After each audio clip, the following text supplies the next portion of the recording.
Bonjour à tous. Aujourd'hui, la vidéo, ou plutôt ce podcast, va aborder la question du suivi au CMP lorsque l'on est autiste et adulte. D'abord, est-ce que vous saviez que les CMP, les centres médico-psychologiques, offrent un accompagnement gratuit pour les personnes autistes ?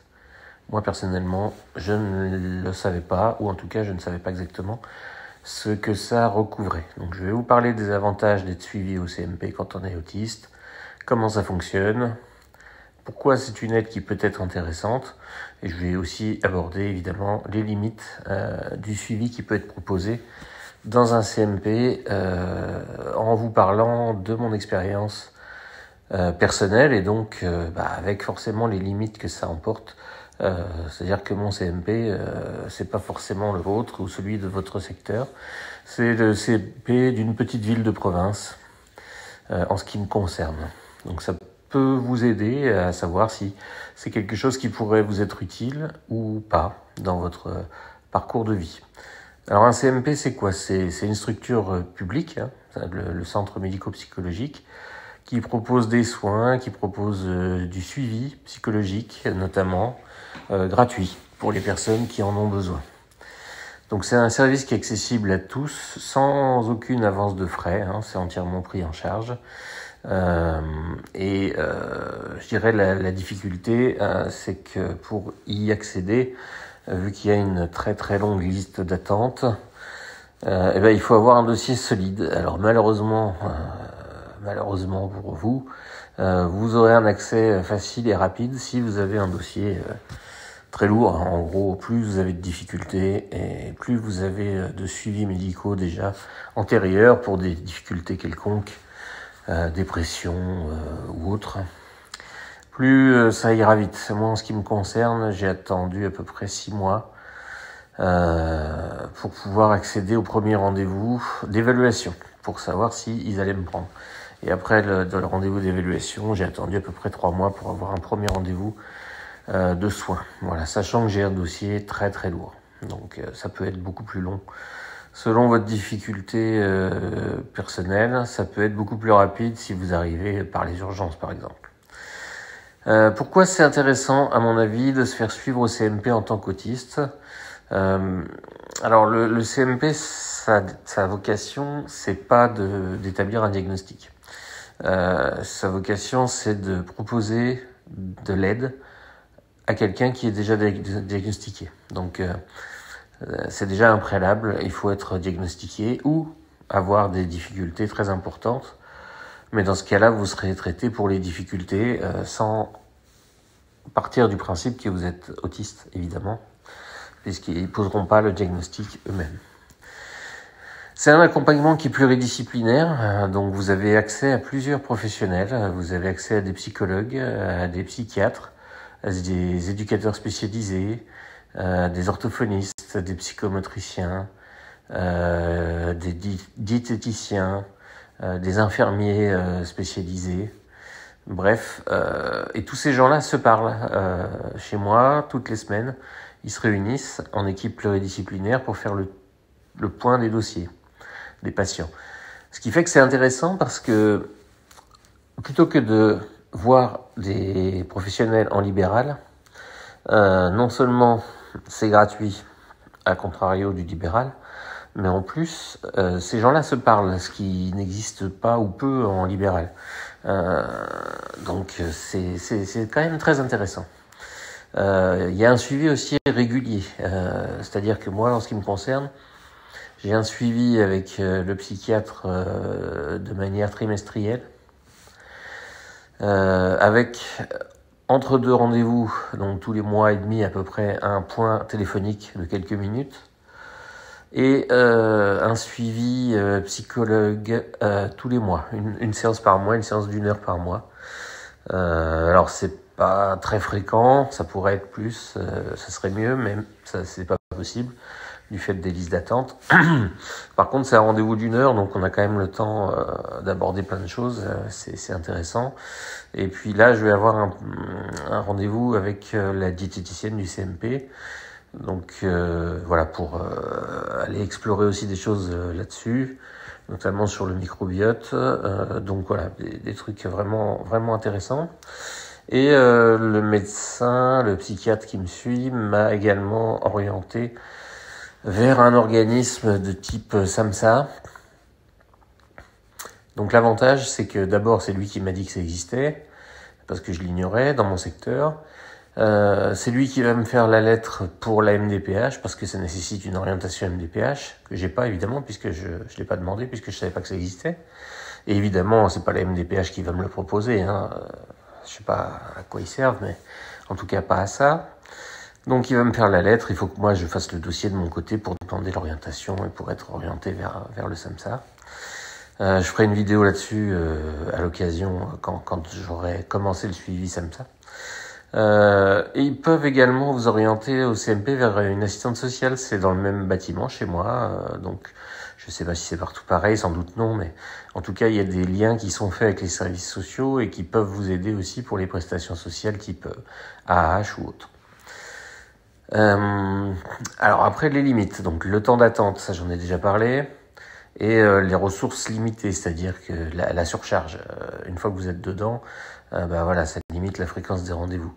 L'autre limite que je peux voir, c'est, je dirais, la qualité des intervenants. Ça, je veux dire, ça va être très dépendant, personnel dépendant. C'est-à-dire que dedans, moi, je vois un médecin, et il y en a deux, paraît-il. S'il est nul, voilà, c'est foutu, quoi. Moi, c'est pas le cas. Il connaît pas l'autisme de manière pointue, mais je suis un peu revenu des professionnels pointus, parce que les professionnels pointus sur le thème, ils sont inaccessibles, ils sont à Paris, ils ont encore moins le temps, et au final, voilà, c'est très bien pour faire du diagnostic, mais pour faire du suivi, trouver un psychiatre spécialisé adulte, c'est peine perdue à mon sens, sauf peut-être à des tarifs exorbitants. Les psychologues spécialisés, c'est pareil, j'en connais pas autres que ceux qui font du diagnostic, ou j'en ai rencontré, mais ils étaient nuls. Donc voilà, la limite, c'est ça aussi, c'est que les professionnels, ça passe ou ça passe pas. De mon expérience, je ne les trouve pas moins bons dans le public que dans le privé, personnellement. Je trouve pas. Ils ont le mérite dans le public de pas travailler que pour de l'argent. C'est quand même quelque chose d'appréciable. Donc comment accéder au CMP? Alors déjà, il faut s'inscrire. Il faut faire la démarche de manière volontaire. Il faut préparer les documents, votre historique, votre diagnostic, etc., etc. Et il faut, dans l'idéal, y aller avec une lettre de votre médecin qui recommande votre inscription auprès du CMP. Moi, c'est ce que j'ai fait. Ça, selon ce qu'ils m'ont dit, a permis de faire accélérer mon entrée au CMP. Et puis, j'ai aussi pas mal insisté, c'est-à-dire que j'ai pas été harcelant, mais j'ai appelé une fois tous les mois à peu près pour demander si il y avait du nouveau sur mon dossier. J'ai pas été pénible, mais voilà, j'ai juste fait acte de présence pour dire que ça m'intéressait toujours. Voilà, je pense que c'est un bon levier. Après, c'est vrai que au CMP, ça permet aussi éventuellement de rencontrer des pairs, d'autres personnes qui sont prises en charge. Il y a notamment un accueil de jour dans mon CMP, auquel je ne suis pas inscrit pour l'instant, mais ils m'ont dit qu'il y avait d'autres personnes autistes qui participaient à l'accueil de jour. Ça peut être du coup un moyen de faire du lien pour ceux qui le souhaitent, éventuellement avec d'autres personnes autistes. Donc c'est aussi une ressource qui peut être intéressante.